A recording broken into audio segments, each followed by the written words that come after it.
السلام عليكم ورحمة الله وبركاته. معكم عمر لوكا في فيديو جديد. طبعا بعد ما بعنا دوناروما وناقص لنا في الخطة حارس زي ما احنا شايفين. طبعا بعد ما جربنا ريبيري وتي هنري هقول لكم انهي الاحسن فيهم زي ما قلت لكم، وهقول لكم هنطور انهي ونخليه في الخطة اساسي وهنطوره ليه، وانا جربت لعب الاثنين وهنشوف انهي الاحسن، وان شاء الله هنجيب حارس دلوقتي مدور اعلى حاجة، لعل وعسى ان الاوفر يزيد او حاجة. دلوقتي انا عايز اقول لكم ان احنا هنبدأ الفيديو بمقايضة، يعني المفروض ان المقايضه دي من احسن المقايضات اللي في اللعبه او في الحدث، وهي المقايضه الرئيسيه بتاعت الحدث الرئيسي دلوقتي.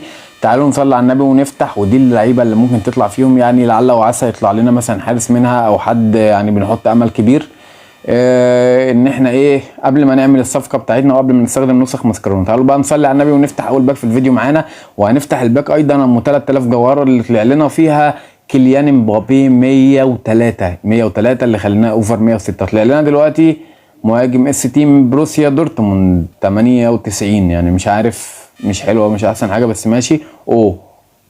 ماشي. وفي المهاجم الالماني ايضا 98، وفي السي بي 97. هو طلع لنا فيه 4 لعيبه ليه؟ هو مش المفروض ان هو بيطلع 3 لعيبه بس؟ انا حاطط 4 لعيبه اصلا، بس انا حطيت يعني احنا حاطين 4 لعيبه، لعيب 95 ولعيب 96 ولعيب 96 ولعيب 97. طلع لنا قدامها حلو لاعبين 98 لعيب 97 زي ما هو لعيب 96 بدل 95. مش عارف، هو المفروض ان المقايضه كانت عكس كده. تعالوا طيب نكمل، عشان النهارده هنفتح مع بعض باكين في اللعبه من اجمد باكات بعد الباك ام 3000 جوهره اللي طلع لنا فيها كيليان امبابي 103 وخليناه 106، وبعد باك الوقت الاضافي الجديده. تعالوا بقى نشوف مع بعض واقول لكم الكلام على ايه وقصدنا على ايه. انا مش عارف صراحه، بفكر اجرب المقايضه دي كمان معاكم ولا انا على فكره احنا عايزين نروح نشتري حارس دلوقتي، عايزين نروح نشتري حارس. تعالوا بس نجرب المقايضه دي مع بعض بالمره عشان نبقى عملنا اللي علينا كده قبل ما نروح نشتري حارس. هنجرب كده كل المقايضات، والباك اللي طلعنا فيها كيليان امبابي ب 3000 جوهره، والحارس بقى المفاجاه اللي هنشوف هنبقى اوفر كام. تعالوا نصلي على النبي ونبدا تاني مقايضه تاني في الحدث. لعيب من صربيا جيكي، لا ده في نادي الاتحاد، ده مين؟ طب جيكي حلو، طب نحطه ولا ايه؟ و97 ده يعني كل اللعيبه عشان يطلع لنا لعيب 97 ولعيب 95 ما لهمش لازمه، مش مشكله. تعالوا نصلي على النبي واقول لكم بقى دلوقتي هنفتح باك الوقت الاضافي ان شاء الله. يعني لو جمعنا النقط حلو ممكن نفتح باك الوقت الاضافي زي ما قلت، امه 1000 نقطه بس. وهنجرب باك الوقت الاضافي الثانيه، وهنجرب الباك امه 3000 جوهره. على فكره انا عايز اقول لكم ان انا اعمل لكم مفاجاه جامده جدا جدا جدا ان شاء الله الفيديو اللي جاي. يعني الفيديو اللي جاي هنغير مجريات اللعبه بقى ومجريات المجريات الايه، لعيب 93 ماشي، حط اللعيب ال 94. هنغير مجريات بقى اللعبه، وهعمل لكم بقى مفاجات، يعني مفاجات جامده جدا الفيديو الجاي ان شاء الله عشان نكون متفقين. وبصراحه يعني وان شاء الله دلوقتي نشوف بس الحارس اللي هنشتريه والاوفر بعد ما نفتح باك الوقت الاضافي دي. تعالوا بس الاول كده عايز اقول لكم حاجه، عايزين ناخد بقى كل الهدايا ديت عشان وفي هدايا بعد يومين 2 بالظبط هنختم الحدث بتاعنا بكل الهدايا. طبعا احنا النهارده برضو فيديو يعتبر فيديو هدايا وفيديو صفقات، احنا لسه هنعمل صفقه، بس انا قلت الاول يعني ناخد الهدايا كلها، يمكن يطلع حد حلو ان شاء الله او حاجه ممكن يغنينا عن الصفقه خالص زي ما حصل معانا في مرات كتير قبل كده. الحظ بيجي يضرب على اخر ثانيه. طبعا تعالوا بقى نشوف الباكات دي كلها، والباك اليوميه اللي انا قلت عليها من اجمد الباكات في اللعبه. وتعالوا بقى نشوف الكلام على ايه، وباك ايضا الوقت الاضافي والمقايضتين اللي عملناهم، بس المقايضتين اعتقد ما طلعناش فيهم حاجه. تاني مره نعمل مقايضتين صراحه لحد دلوقتي. طلع المهاجم الالماني ال 98 ده انا بحبه، بس مش عارف ما شفتش طاقته حتى. تعالوا نشوف طاقته واحنا بنشوف. هنخلي نعلي ريبيري ان شاء الله. تعالوا بس نصلي على النبي ونشوف ايه ده، مين ده سي بي كولومبي ايكون، يا رب ال 98 يا رب. 95 بس، 95 بس ماشي مش مشكله. فزي ما قلنا يعني، وفي نقط هنا هناخدها ايضا، وفي نقط تانية هناخدها بس بعد بكره ان شاء الله لما نيجي نختم الحدث مع بعض وناخد اللعيب اللي هو من اوفر 101 لاوفر 103، وهيكون فيه مفاجآت جامده جدا. تعالوا بقى نخش الاول ناخد اللعيب ال 97 في الستار باص بتاعنا، بعدين نخش على باك الوقت الاضافي نختم بيها. شايفين الباك، شايفين الهدايا والجمال اللي هيحصل دلوقتي. نصلي على النبي وناخد نشوف اللعيب ال 97 ايضا معانا، مكسيكي اعتقد، هو المكسيكي الاس تي زي ما هو الايكون ميكس، لا ده ايكون. مين الايكون؟ ما هو خيمينيز 97 هرنانديز ولا ايه؟ تعال نشوف بيتباع. لا لنا لعيب 88 كمان من اللعيبه اللي هي بتطلع من 77 ل 88. اللعيب ده بيتباع كمان ب 17 مليون زي ما قلت، يعني ممكن نحطه ونبيعه ونشوفه هو كمان. تعالوا بقى نخش على باك الاكسترا تايم، الوقت الاضافي. وبعد الوقت الاضافي كمان هنفتح لسه باك ام 3000 جوهره، وبعد الباك ام 3000 جوهره نروح نعمل الصفقه. يعني لو حظنا بقى وحش بقى في كل حاجه كده، محضرين ان شاء الله حارس نجيبه. هنشوف حارس مع بعض، عايزينه مطور 103 او 104 حارس، يعني عايزين نظبط الخطه بصراحه. دي اعتقد ملهاش لازمه، دي احنا فتحناها مع بعض في فيديو فائت. دي زي ما احنا شايفين 92 لاوفر 100. تعالوا لاوفر 101. تعالوا نشوف الحظ، يمكن يبقى حلو. صلي على النبي. الحظ مش حلو خالص، مش حلو خالص، يعني مش حلو خالص، بمعنى مش حلو خالص. هناخد اي لعيب من غير ما نفكر ولا نبص ورانا، لان حرفيا الحظ مش حلو خالص. تعالوا بقى نصلي على النبي ونخش نفتح الباك اللي طلعنا فيها كيليان امبابي 103 وخليناه اوفر 106. وعايز اقول لكم ان احنا هنعمل مقايضه تاني كده على السريع، الاكستشينج بتاعت الديفيجن ريفلز، وناخد 2500 جوهره تاني، لان احنا بنحضر لمفاجآت طبعا، منهم الفيديو اللي هيبقى بعد بكره ان شاء الله، نختم فيه الحدث، نختم فيه اللعيبه، ناخد فيها لعيبه من اوفر 101 لاوفر 103. في كام حاجه كده هنعملها مع بعض، بس مش هقول لكم عليهم دلوقتي. تعالوا بس دلوقتي نكمل الفيديو بتاعنا، عشان طبعا احنا اوفر 104 دلوقتي، بقى معانا 7000 جوهره. تعالوا بقى نشوف الباك اللي قلنا عليها ب 3000 جوهره، من احسن الباكات اللي في اللعبه. تعالوا بقى نصلي على النبي ونفتح الباك اللي طلع لنا فيها كيليان امبابي اوفر 103. نصلي على النبي ونفتح الباك اللي طلع لنا فيها كيليان امبابي اوفر 103 وخليناه اوفر 106. طلع لنا فيها لعيب من الاوروجواي ار ام، يا رب يكون يا رب. 94 حارس، يعني مش لعيب ار ام قصدي، ليس له اي لازمه. تعالوا بقى نخش بقى ننفذ بلان بي اللي احنا كنا هنعمل. احنا ممكن نفتح باك ب 4000 جوهره تاني. لا ما اعتقدش، مش لازم، احنا ضيعنا اللي علينا وزياده، صح؟ تعالوا ثانيه اقول لكم حاجه، يعني ما اعتقدش، مش لازم نفتح الباك التانية. تعالوا بقى نخش على الماركت نشوف حارس مع بعض، عشان نعمل صفقة النهاردة لعل وعسى ان شاء الله نتغير في الاوفر او يحصل حاجة جديدة. يعني تعالوا بقى نصلي على النبي كده ونكمل الفيديو، نشوف جي كي حلو نحطه عندنا في الخطة، لان بصراحة الموضوع انا عايز، بص يعني انا محضر 319 مليون للحارس. هو احنا لو جبنا ثانية لوريس مطور اعلى حاجة ب 300،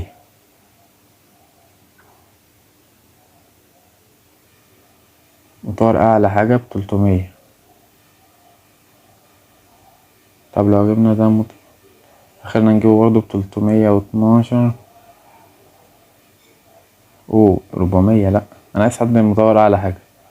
ممكن اجيب لوريس اعتقد هو الكتاكات. ثواني نشوف لوريس كام. لوريس 105 في الصد، دوت اعتقد 105 106. طب نشوف دوت، بس ده مش هيبقى مطور على حاجة، ده غالي جدا. 280 مش مطور على حاجة ومش هعرف ابيعه اصلا. 300 وي ما شاء الله. طب ده 103 إيدرسون اعتقد 106 زي ده. إيدرسون 106 زي دوت، بس لو جبتهم هجيبهم 104 بس ب 310 مليون زي ما شايفين. وده نفس الكلام ب 310 ولا بكام؟ يعني ب 280. طب دوت بال 280 اصلا ممكن اجيبه ايه؟ يعني مش بال 280 قوي، ممكن اجيبه مطور اعلى حاجة ب 300 او ب 290 مثلا. نحط 290 حلو، 290 حلو قوي. 295 عليه ونشوف الكلام على ايه. يلا برانش. تعالوا بقى بس نشوف حاجة كده لما الاستاذ لوريس نشوف هيجي ولا الكلام على ايه. معانا 24 مليون. طبعا احنا عايز اقول حاجة، احنا في الخطة بتاعتنا معانا الاستاذ روبرتو كارلوس 102 مش عارفين نبيعه. ايضا معانا الاستاذ هالاند 102 مش عارفين نبيعه. طبعا معانا لوسي قصدي مش عارفين نعمل بيه حاجه. معانا الكلام ده كله. معانا تيري هنري. طبعا تيري هنري اوفر اصلا 98. النسخه دي مطوره نسختين، يعني اي حد جاب النسخه دي لو دخل عليها على الديتيلز هيلاقي ان هي مطوره وهيديها السكيل بوينت زي ما شايفين. طبعا انا اديتها السكيل بوينت. طبعا انا جربت ريبيري وهنري. طبعا انا كنت بلعب بالخطه كده، انا كعمر كنت بلعب بالخطه كده، كنت حاطط هنري هنا وريبيري هنا. طبعا ده مضر بالنسبه للاوفر. بالنسبه للاوفر بقيت اوفر 103 بعد ما كنت 104.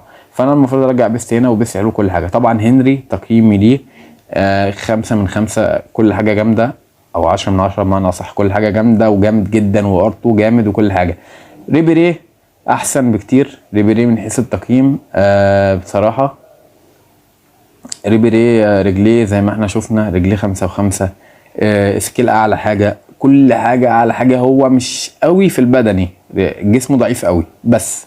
انما انا لو هستخدم ريبيري هخليه 102 هعرف اطوره. وطبعا انا اخترت ريبيري ايضا لان انا مش هعرف اخلي تيري هنري 102 بنسخه اخري اخليه 101 بنسختين ماسكرانو لان هو مطور نسختين.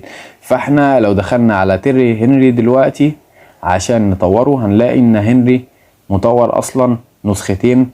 فانا لو عايز اطوره عشان احطه في الخطه، عشان ما ينفعش احطه كده اخري، هطوره اخليه اوفر 101 واحتاج 5 نسخ ماسكرانو فمش هعرف. فانا ممكن الافضل ليا ان ريبيري احسن ورجليه 5 و5 وكله تمام.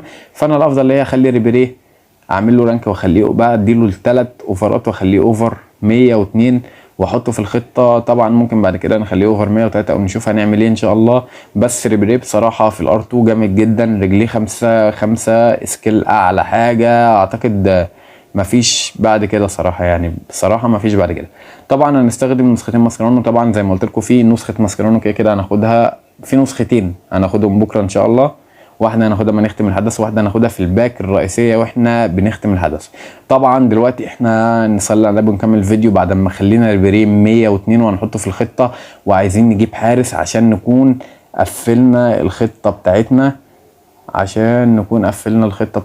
عايزين نجيب حارس. تعالوا بقى ندي الريبيري السكيل بوينت. هو اصلا كده ايه، انا عايز اديهم له مثلا مهاره او حاجه عشان المهاره عشان جسمه ضعيف.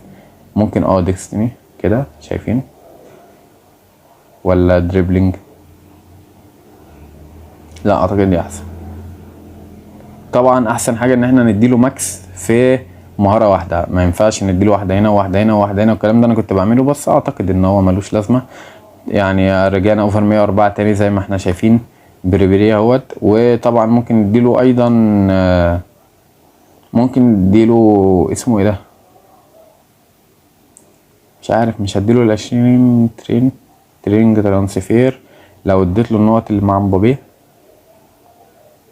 لريبيري هيحتاج 500 نقطة كتير اوي مش هنعرف.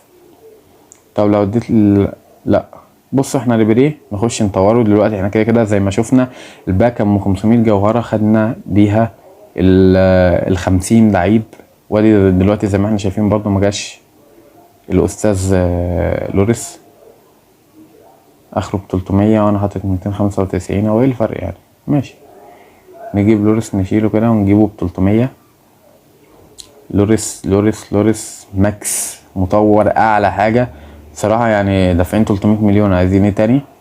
ويبقى معانا 19 مليون بس وصرفنا 300 مليون على حارس. يعني احنا صرفنا 300 مليون على حارس.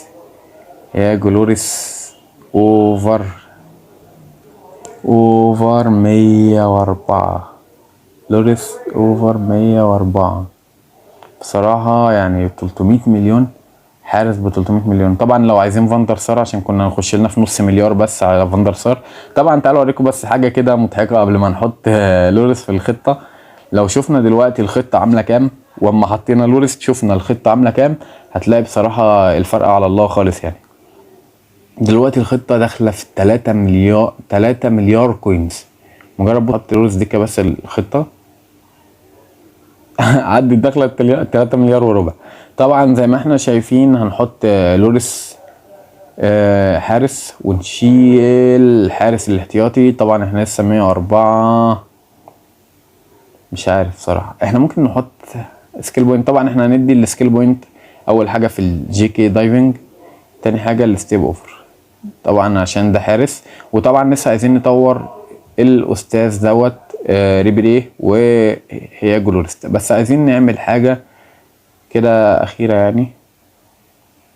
اعلى لاعب عندنا وهو مبابي، لو حطينا مبابي في الخطه هنفضل اوفر 104. لو حطينا دوت هنفضل اوفر 104. ما اعتقدش، مش عارف، احنا هنفضل اوفر 104 غالبا، مفيش حل تاني. اهو زي ما احنا شايفين هنفضل اوفر 104، مش هنبقى اوفر 105. احنا كده اجلنا الاوفر 105 للمرة 19 على التوالي، مش عارفين. طبعا مبابي مش هينفع نحطه دكة عشان معانا مبابي. طبعا لو شلنا مثلا دوت، لو شلنا هالاند، حتى لو شلنا دوكو، حتى لو شلنا هنري، احنا بنعمل ايه؟ انا بعمل ايه؟ المهم هنفضل، انا سرحت شويه هنفضل اوفر 104. تعالوا بقى نعلي هياجو لوريس ونعلي ريبيري. وعشان اعتقد ان انا طولت عليكم الفيديو ده، لسه في سكيل بوينت تاني. صح، جي كي ماشي، مش مشكله، خلينا جي كي باص، ما قدامناش حاجه نعملها، مش مشكله. وعايز اقول لكم بقى هنعلي بقى هياجو لوريس، نشوف هو اصلا 130 صد من غير ما يتعلى خالص، من غير ما يتعلى هو 130 صد. تعالوا بقى نشوف لو عليناه هنوصل لاوفر كام. يعني لو ادينا له 15 ليفل من عندنا، 148 صد.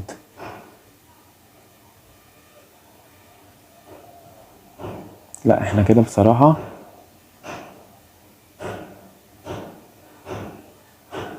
لوريس لوريس لوريس لوريس. لا في دودك هنا، معلش، شيل دودك دوت. شوف لعيبة تانية، ده خد اللعيبة كلها، ده حرفيا خد اللعيبة كلها. لوريس بقى 154 صد، يعني حرفيا حارس بقى 154 صد. هندوق معنا الحراسة ونشوف حرفيا ده لو طلع ما بيعرفش يصد في الاخر، انا هنتحر، هموت مجلوط. ونعلي ريبيري ونختم الفيديو اعتقد كده. يعني بصراحة انا نفسي ابيع هالاند. لو بعت هالاند هيجيب لي 200 مليون تاني اقل حاجة، ولا 200 الموضوع بقى اوفر قوي في اللعبة ديت، وعايزين نشوف حل. تعالوا بقى ندي تريننج كده كام ليفل للاستاذ ريبيري. طبعا عامل اللعبة اصلا من غير اي حاجة، ومن افضل اللعيبة على مر التاريخ كده في مركزه. وزي ما شايفين معاه نسختين كارفاخال، معاه 3 نسخ كارفاخال 86. ايه ده وادي ندي بقى نخلص اللعيبة، مش مشكلة زي ما احنا شايفين على في ريبيري 88 تاني، ماشي مش مشكلة. نخلص اللعيبة على الاستاذ ريبيري عشان نديله كام اوفر كده حلوين. وادي زي ما احنا شايفين ادينا له طاقاته بقى 128 صد، 109 شوط، 104 بس. تخيل ان هو كان حلو اصلا من غير ما ياخد ال 13 ليفل دي. بعد ما عليناه هيعمل ايه؟ طبعا الفيديو الجاي مش عايز اقول لكم ان فيه مفاجآت كتير جدا جدا جدا، ومستنيكوا الفيديو الجاي على نار، وفي مفاجآت تانية هتنزل الفيديو الجاي. كان معاكم عمر لوكا، اشوفكم على خير في فيديو جديد، والسلام عليكم ورحمة الله وبركاته.